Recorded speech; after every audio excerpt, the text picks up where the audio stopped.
Naisip niyo ba kung paano idinedeliver ang milyon-milyong pisong galing sa korupsyon? Siguro ang nasa isip ng marami ay mga mamahaling maleta o kaya naman ay mga secret bank account sa ibang bansa. Pero ayon sa mga huling ulat mula sa Sandigan Bayan ngayong 2026, tila mas simple at mas garapal pala ang naging kalakaran sa loob ng ating pamahalaan. Sa gitna ng mainit na pagdinig, lumantad ang isang testigo na dating opisyal ng Department of Public Works and Highways o DPWH na si Roberto Bernardo. Ang kanyang mga revelasyon ay hindi lang basta chismis kundi isang malalim na pagsilip sa kung paano niluluto ang mga transaksyong demilyon gamit ang pera ng taumbayan. Bakit nga ba kailangang umabot sa mga kahon-kahon ang perang inihahatid sa isang mambabatas at gaano kalalim ang sistemang ito sa ating gobyerno? Sa video na ito, hihimayin natin ang nakakalulang kwento ng kickback delivery na kinasasangkutan ni dating Senador Bong Revilla. Pero bago po ang lahat, baka pwedeng palike ang video na ito dahil napakalaking bagay na ito sa aming content creators. Maraming salamat po. Sa harap ng mga hukom ng Sandigan Bayan, diretsahang inamin ni Bernardo na hindi lang isa, kundi 3 beses siyang personal na nagdala ng tinatawag nilang commitment o kickback kay Revilla noong mga taong 2024 hanggang 2025.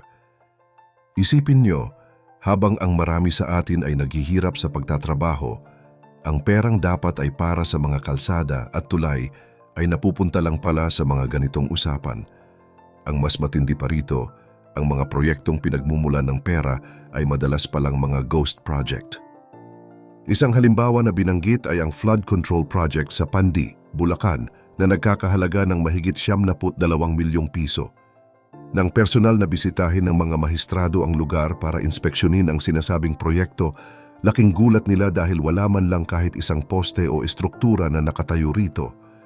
Parang bula na naglaho ang milyon-milyong piso sa isang proyektong sa papel lang pala umiiral. Paano nga ba ang naging delivery ng mga perang ito?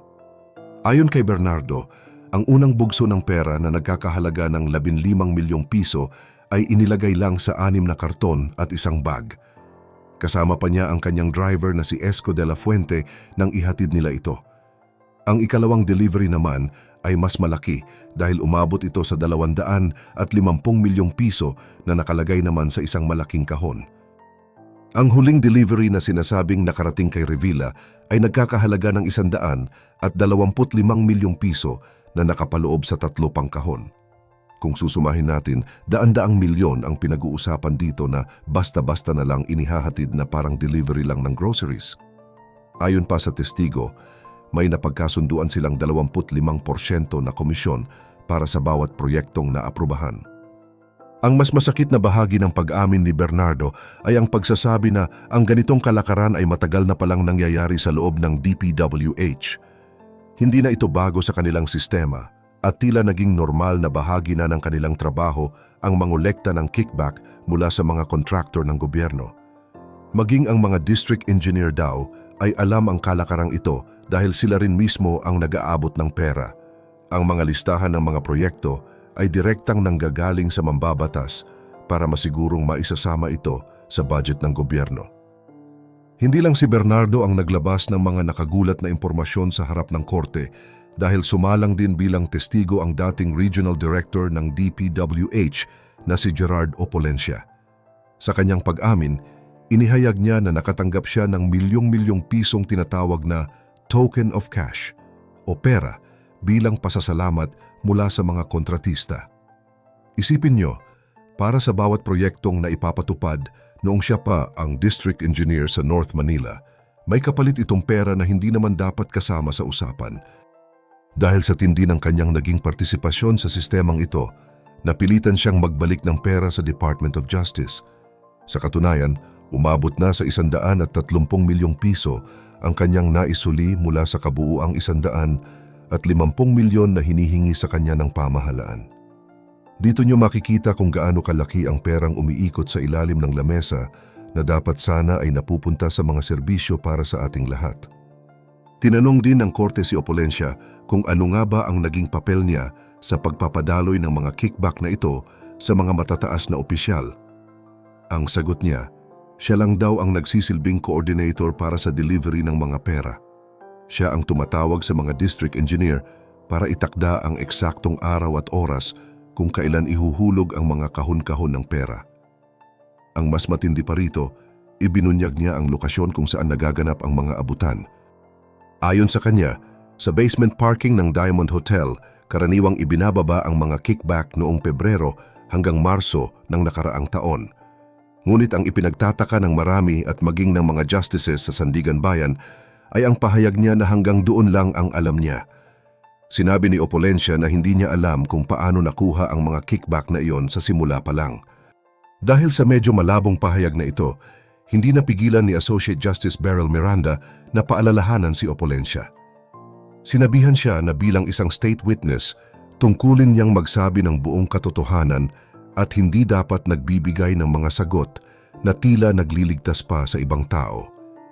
Ang ganitong mga eksena sa loob ng korte ay nagbibigay sa atin ng ideya na kahit may mga umaamin na, ay tila marami pa ring pader ang kailangang tinitibag para lumabas ang tunay na mastermind sa likod ng mga ghost projects na ito. Tulad ng mga naunang testigo, sinabi rin ni Opolencia na wala siyang direktang ugnayan kay Revilla tungkol sa mga proyekto sa Bulacan dahil ang hawak lang niya noon ay mga proyekto sa loob ng National Capital Region.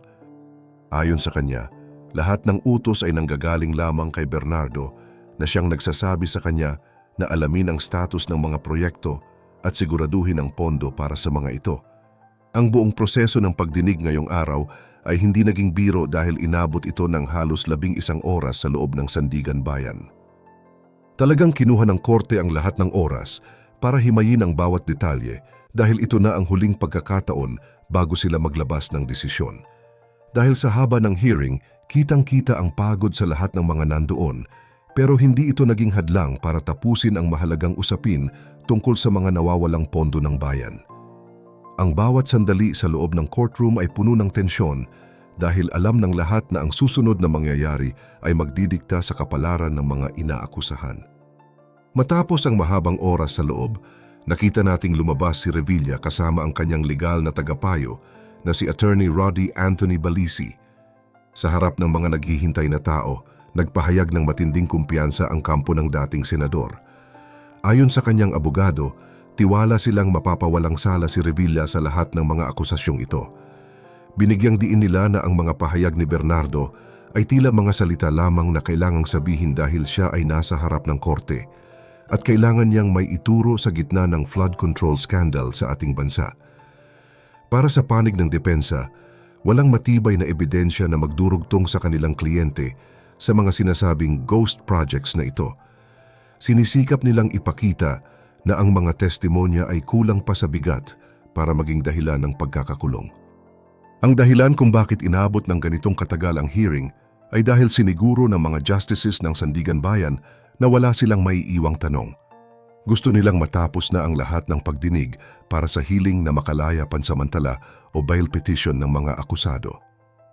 Sa mga susunod na araw, ang buong bansa ay maghihintay sa desisyon ng korte kung papayagan ba silang magpiyansa o mananatili na lamang silang nakakulong habang tinatalakay ang kaso. Ito ang isa sa mga pinaka-inaabangang desisyon sa kasalukuyang taon dahil dito masusukat kung gaano katibay ang mga testimonya ng mga naging testigo. Ang bawat salitang binitawan ni Bernardo at Opolencia ay titimbangin ng mga mahistrado para malaman kung may sapat ba na basihan ang mga bintang ng korupsyon. Ngayong tapos na ang yugtong ito ng pagdinig, marami ang napaisip kung ano nga ba ang susunod na mangyayari sa ating sistema ng hustisya. Ang mga kwento ng milyong-milyong kickback na inilagay sa mga kahon at ang mga proyektong wala namang nakatayo sa lupa ay mananatiling malaking marka sa kasaysayang ito. Bilang mga mamamayan, mahalagang patuloy tayong maging mapanuri sa bawat balitang lumalabas dahil pera nating lahat ang pinag-uusapan dito. Sa tingin nyo, sapat na kaya ang mga inamin ng mga dating opisyal ng DPWH para hindi payagan ang piyansa ng mga nasasangkot?